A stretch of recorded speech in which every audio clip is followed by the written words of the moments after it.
So welcome everyone to the very first Youth Got Next podcast. Very first. I'm so excited. I'm pumped. My name is Tom Demers, and I am the youth pastor here at High Street, part of High Street Youth. And I'm Isaac Sladen, and I get the privilege of being on the incredible youth staff of High Street Church. We are so excited by. Yes, I'm pumped. So today we are going to, for the very first time, put together a podcast. Yeah. And our plan is to go through this book called the Wayfinding Bible and just talk about various stories in Scripture and try to maybe provide some explanation to what's happening in this sometimes very complicated book. Yeah. One of the things I think is cool about the Wayfinding Bible specifically when reading through it a little bit, some of the first stories, is that I feel like it gives you the Scripture, but then above it, it gives you different points and different perspectives to look at things and just more in-depth detail on some things that are also very simple to understand. And so that's one of the things I love specifically about this Bible that as I've been going through it. So I'm excited to walk through this stuff. Well, let's dive in. Yeah. So we're actually going to be on pages 2 and 3 today. Yeah. And, you know, sometimes when you read a book, there's a preface and there's an introduction, and it takes like half an hour before you get into the full content. Yeah. And that's not too bad here. It's just a few pages. Yeah. But the idea with this is the beginning of the Bible is very foundational and talks about creation, talks about who Abraham is, talks about God's chosen people, these people that are called Israelites, and they're connected to the people of Israel today, but it's different. And so figuring out what that's all about, how that works, is really what we want to get into as we do all of this.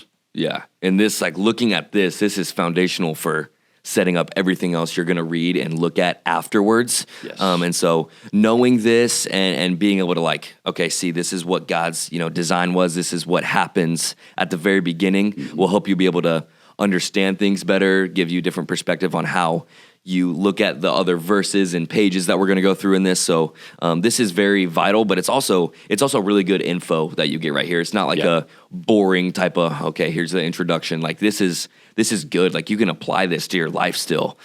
So this is good content right here. I like it a lot. I'm glad you used that word boring. The Bible is not boring. No. I argue all the time that it's an R-rated book, maybe bordering on sometimes a little more than that, and that kind of scares parents sometimes. Yeah. So as we look at this, one of the things that I think of is early on in the Bible, Genesis, the first book, which the word Genesis means beginning, the first 11 chapters are sometimes the most argued about chapters in the entire book. Yeah. And I think the reason for that is it talks about things like creation and a flood that covers the entire earth and a tower called Babel and a lot of other stuff. And people say, well, that's not real. And Jesus actually talks about each of those things in the Gospels when he is here on earth, which highlights that he believed that they were real.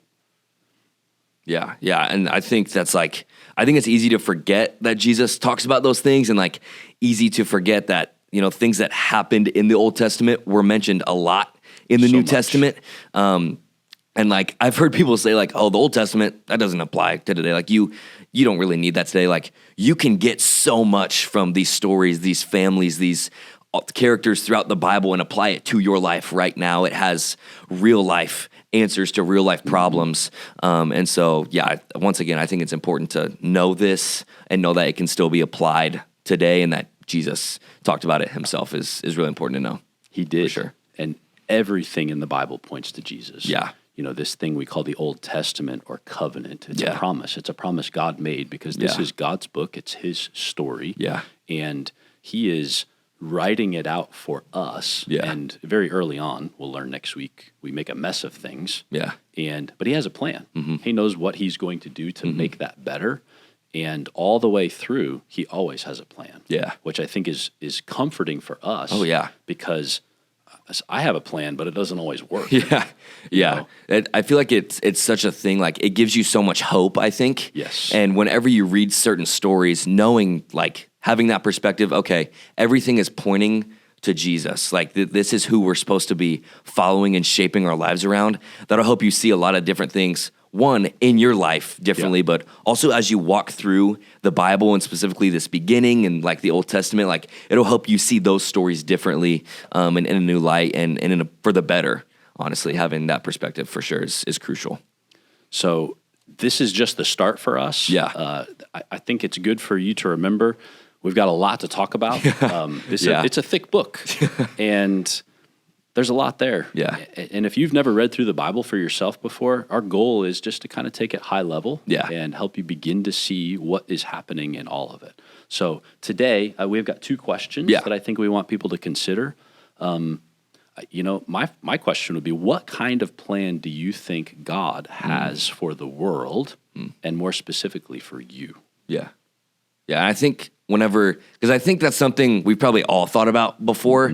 I know I've thought about that, like even overall, like for the world, but for you. And we're not going to know like God's specific plan for you, what he's calling you to specifically. And so that's why, we kind of challenge you with this question and challenge you to think of a new perspective as you go through this with us, of just like making sure you have the mindset of everything pointing to Jesus, everything pointing to God's ultimate plan will help you be able to discover that for yourself, because that's honestly, like, it's a scary thing to walk through, but it's also an exciting thing to walk through and discover as well once you have the perspective of, okay, what is God's, overall plan for me? Not based off what my plan is, but based off what my perspective needs to be, and focusing on him and taking the one right next step. I like that question a lot to think through, for sure. I think it's good to remember God has at heart what is best for us. Yeah. And that helps. Yeah. So today, this is our very first podcast. Yeah. So thank you so much for watching, listening, and we will come back and talk about creation. Yeah. And that's in pages 6 and 8 of the Wayfinding Bible. Yeah. And you can get your own copy wherever Bibles are sold. Yeah, please, we'd encourage you, get your own copy. It's super easy to follow. In the back, it has like different symbols, and we're going through the blue section. So that's around 50. It's 50. 50 something stops throughout the Bible. It's really easy to follow. It's really simple. So we would encourage you to get that and do that. Also, right, follow us on Instagram at High Street YTH. We'll be posting this type of content on there as well. Same thing for our YouTube as well, High Street YTH. You can subscribe to the YouTube channel. We'll be posting these videos there as well. Like, share, comment, subscribe, all of those things we would encourage you to do, so you can stay up to date with this, so you can join with us on this journey of going through the Bible. And we hope it's an encouragement to you and a challenge to you, and we're excited. We're pumped. Until next time. Oh, yeah.